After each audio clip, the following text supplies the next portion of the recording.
I live in Jackson County, North Carolina, in the magnificent eastern foothills of the Great Smoky Mountains. I love this place and its people, but because of climate change, we're experiencing extreme and changing weather conditions that are impacting public health and putting stress on our region's natural resources. Last year, in the summer of 2016, we experienced one of the worst droughts on record. Wells were drying up. Forest fires were rampant in western North Carolina because of the dryness of the fuel on the forest floors.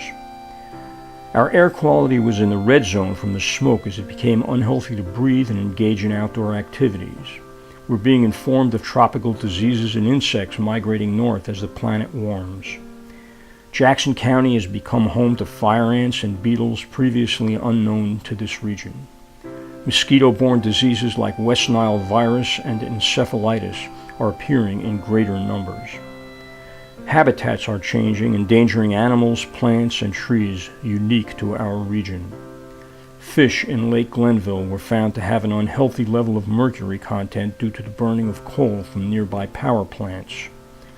The tourist economy in this economically depressed region is strongly dependent on the preservation of our forests and mountains, our rivers and streams, our air and water quality. Climate change could not be a more local issue than it is in western North Carolina.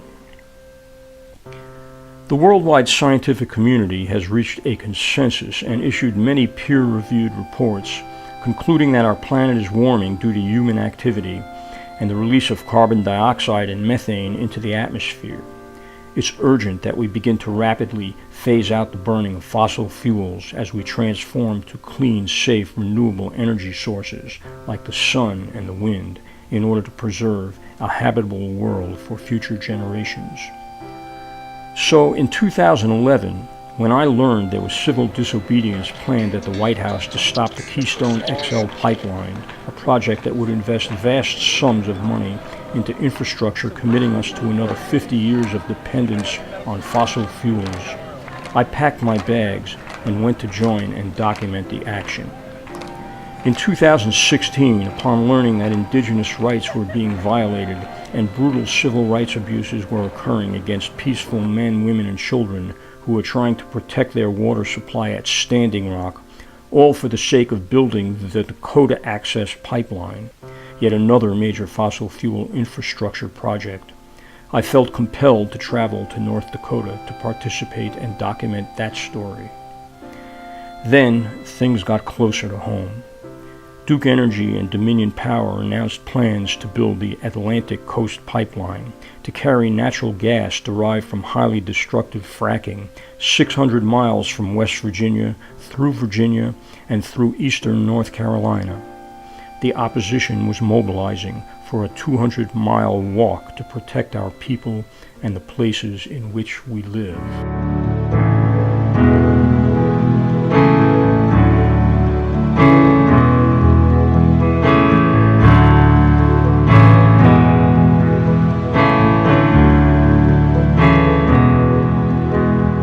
The sun is spinning gold through forest cathedral halls, breathing mountain air, nature take me there. It's heaven on earth. It's heaven on earth.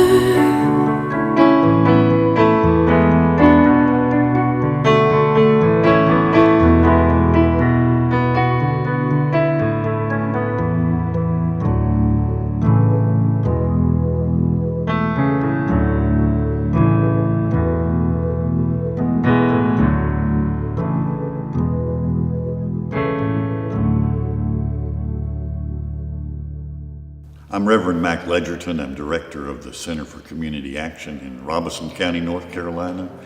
I'm also an ordained minister in the United Church of Christ. I'm here today on the first day of the walk to protect our people and the places we live, to help assist in the beginning of a 2-week, over 200-mile walk through eastern and southeastern North Carolina.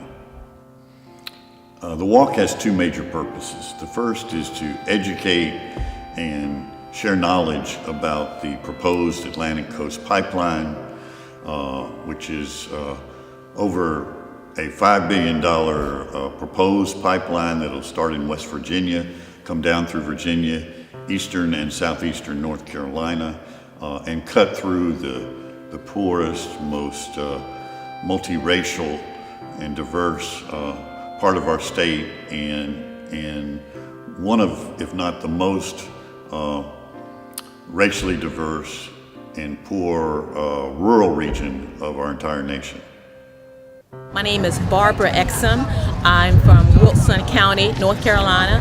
My family's farm has been in our family for years. Is going to be negatively impacted by the pipeline. It directly crosses our family farm, and it's going to disrupt our community and be harmful to us. The data shows that the pipeline is really not necessary. So it's profit driven, and what they want to do is pay the landowners peanuts when they have a contract that runs for 20 years and they'll get paid, but they want to offer us peanuts and disrupt our life for an eternity. You know, our farm has been in our family for years, and my parents look forward to passing it on to the future generations, but we're going to have a situation where we have a pipeline, dangerous pipeline going through our property that we don't have any say over. We can't build on it, can't sell it. Nobody would want to buy a property with a gas pipeline on it. So it's going to disrupt any further development of our family farm and our way of life. And we still have to pay taxes on it. So what are we going to pass on to our descendants but a big headache? Steve Norris, I live in Asheville, North Carolina.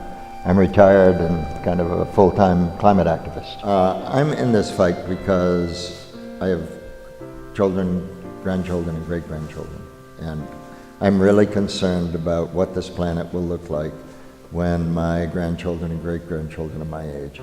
I have been blessed to grow up on a planet that's incredibly productive, incredibly beautiful, which if we treat correctly can sustain human civilization and the natural world that we live with indefinitely. If we continue the path we're on of burning fossil fuels and extracting fossil fuels out of the ground in as large a quantities as we possibly can, and then burning it, that kind of future is not possible. So I'm in this fight because we have to stop this, and we're going to do it. We have the meetup group of the Sierra Club here in town. We cover 4 counties, Halifax, Nash, Wilson, and Edgecombe. So we're right in the middle of the pipeline route. We also have a representative from the Cypress group next door. They're along the coast. We're very much aware of the local effects of the pipeline, as Marvin just explained. And we also are very upset to see fracking supported with more and more infrastructure. So we're looking at it from those 2 points of view. We also have worried about the waterways that are going to be affected. We have a number of endangered species in the Tar River, which flows through Rocky Mount. And we were told at the initial meeting that the companies would be drilling under all these waterways, but actually they're not. Most of them, they're going to go straight through. They dam half of the waterway and pump the water out and then put the pipe down the other half. So we feel as if we haven't been dealt with fairly and squarely with this information. The problem with natural gas is that it actually keeps heat next to the earth, and what sometimes people ignore is that it doesn't just cause CO2 when it's burned, and it does cause some CO2, not as much as, say, coal, about half as much, but so much of this gas leaks. And the consequence is that somewhere between 3 or 4% and 9 or 10% of the methane, which is CH4, carbon hydrogen 4, actually escapes into the atmosphere and starts just really raising hell with the climate. And it's right at the same level now in terms of how much effect it has on the climate as CO2, carbon dioxide. They both have carbon, and therein lies the problem. CO2 is carbon dioxide, CH4 is methane. Primary use of natural gas, it's actually used for quite a number of things, including heating and cooling in a lot of cases, and it's becoming a more popular fuel for a power plant to make electricity, and there's just a huge increase in the need for natural gas to do that function, because people have been saying, well, you know, coal is dirty. Well, coal is dirty, but what that means is that it harms the climate. So what do you say about natural gas, which is worse on the climate? Must be really dirty, or some other adjective that adds up to more. We should really replace all fossil fuels with the only free fuels available to us.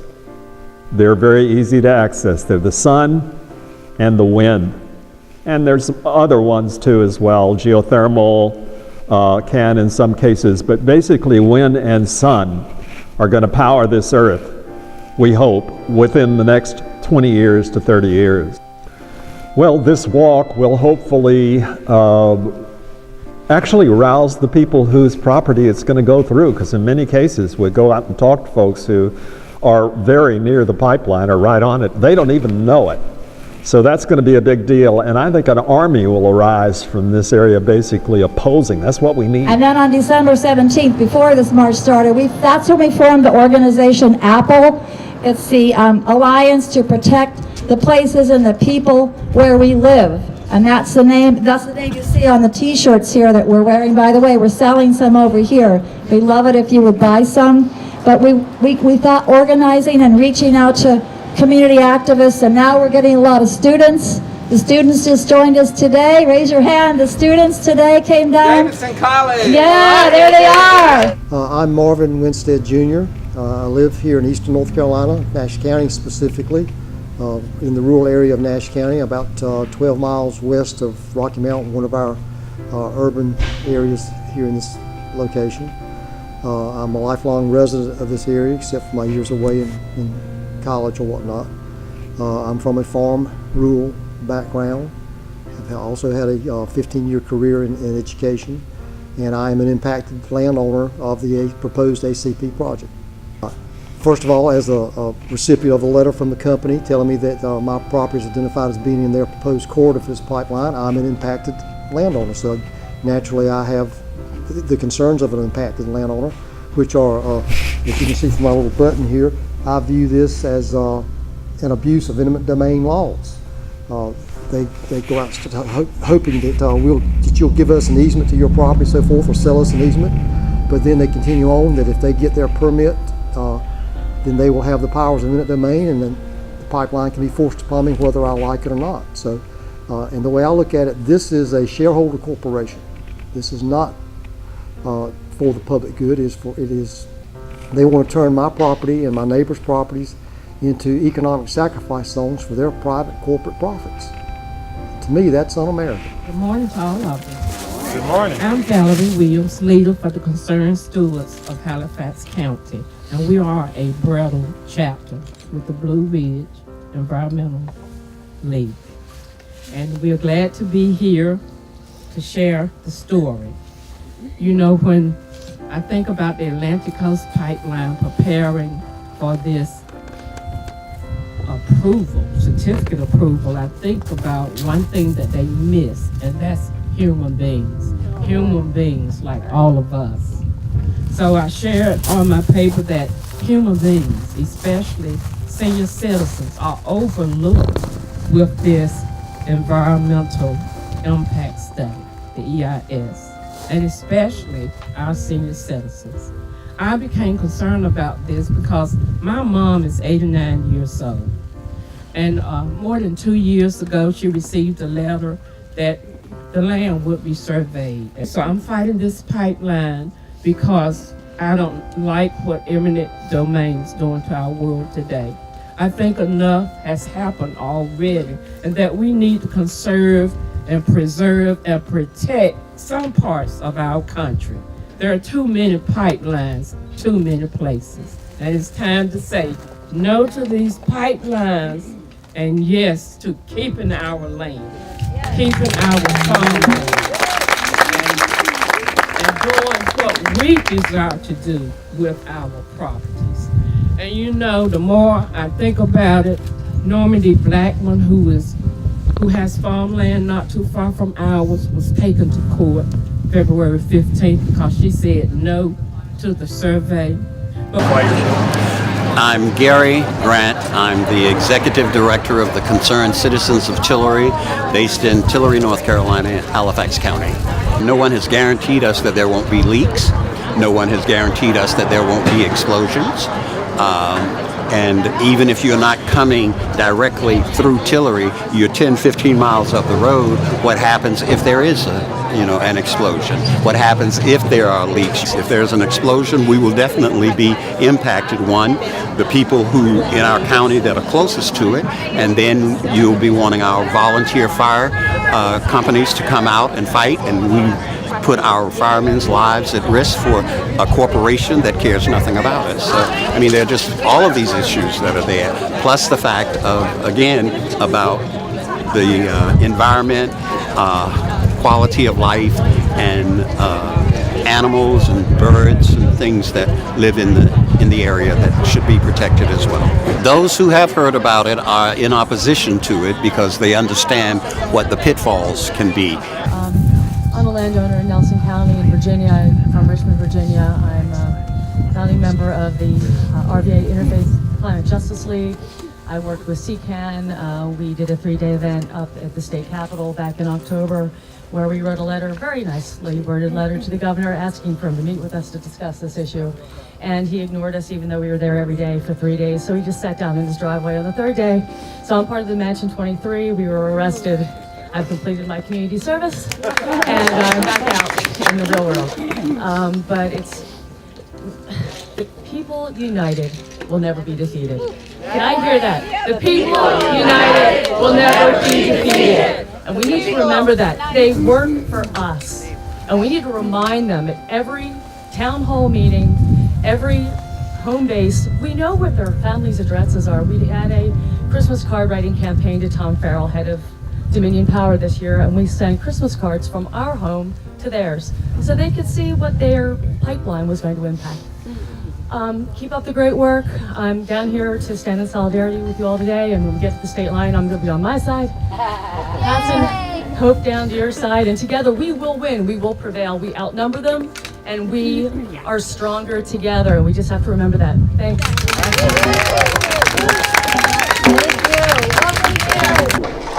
My name is Greg Yost, and I'm from Mars Hill, North Carolina. We are out walking the entire route of the Atlantic Coast Pipeline. I should say proposed route because we intend that it's not going to be built. And we're trying to work with and support local groups in the counties along the way. And we are a coalition of local groups and also statewide groups. Duke and Dominion don't pay for these things themselves, obviously enough. They pass the costs along to their customers.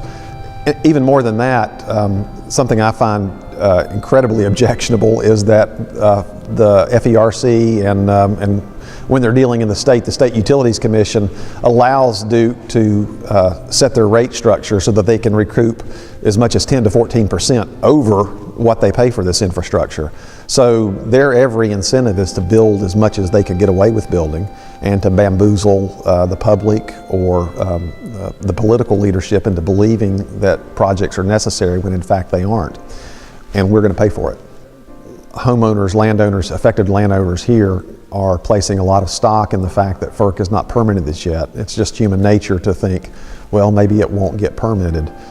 The sad fact of the matter is that FERC never denies these kinds of permits. Their track record is 100%, nearly 100% reliable. They've only turned down one permit of this type in the last 30 years.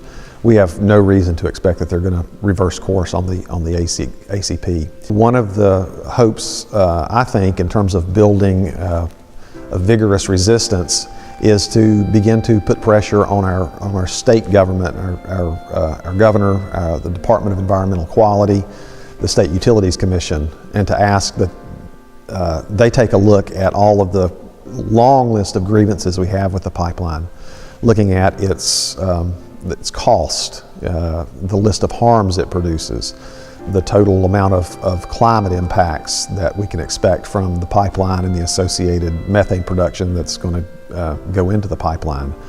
All of these things that the state really needs to take into account on behalf of the citizens of the state of North Carolina. There are groups active in nearly every county that's affected by the pipeline. That said, the word significant needs clarification. Significant in the sense that, yes, there are people who are very upset about this. They're doing their best to have their voices heard and educate their neighbors and their communities. Significant in the sense of being anywhere near the amount of resistance that we're going to have in order to ultimately affect the outcome the way it needs to come out. We're not there yet. We've got much work to do. I think the demographics of these counties in the current route, not the initially proposed route by Durham-Raleigh, where there were wider communities, more populated, and definitely more affluent. That was the first route. In this third route, the pipeline is routed through much more multiracial counties. Several of the northern counties are majority black. The socioeconomic level of these counties is much lower than the state as a whole. I know in Robinson, Scotland County, at the southern end of the pipeline, there's a large native population. All of these counties are less affluent, and give Duke and Dominion credit, they know what they're doing. They have routed the pipeline through communities that on the whole have less ability to push back on their plans. The same kind of spirit that I see in other pipeline struggles, I think, is developing here. North Carolina is not a state like Pennsylvania or some of the other states in the Northeast. They've not faced this type of project before. And so, in a sense, we as citizens just don't have the literacy, familiarity with these kinds of struggles that some of the other states do. It'll take us a while to be able to talk to each other, to educate ourselves about what's at risk, and to put ourselves into action. It takes a lot of work, and we can get there. I ain't gonna let no coward turn me around. I'm gonna keep on walking, keep on marching, watching the freedom. Clean, clean, clean, clean energy, clean energy. We want clean, clean, clean, clean energy for the people, for the planet. We're the people, we're the planet. Stop the ACP! Yeah! All right!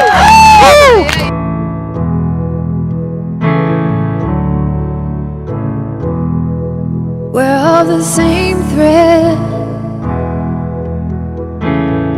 stars and battlefields, and a river's running through.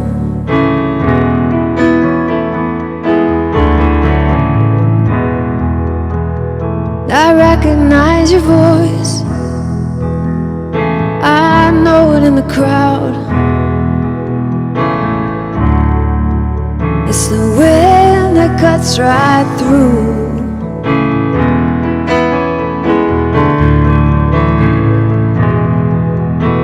And the sun is spinning gold through forest cathedral halls. Breathe in mountain air,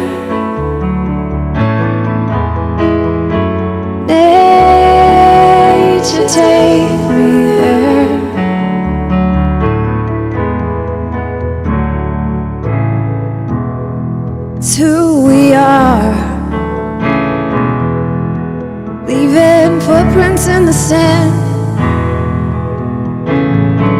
We're still looking up, following constellations.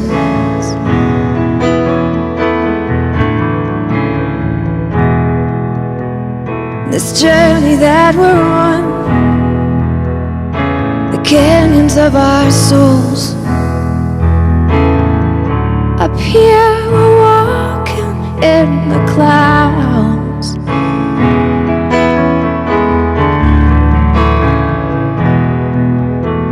And the sun is spinning gold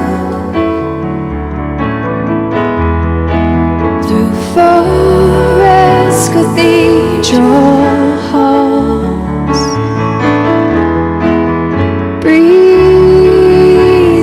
mountain air, nature take me there. It's heaven on earth, and we're standing on the front line. It's heaven on earth, and we're fighting a good fight.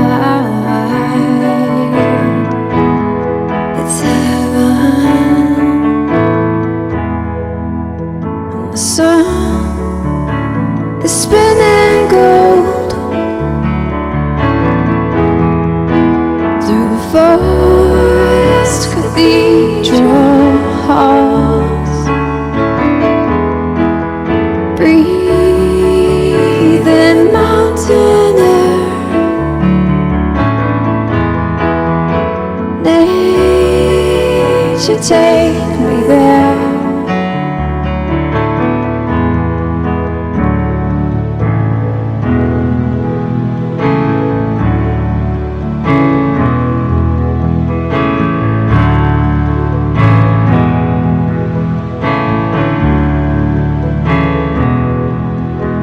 And the sun is spinning gold through forest cathedral halls. Breathing mountain air, nature take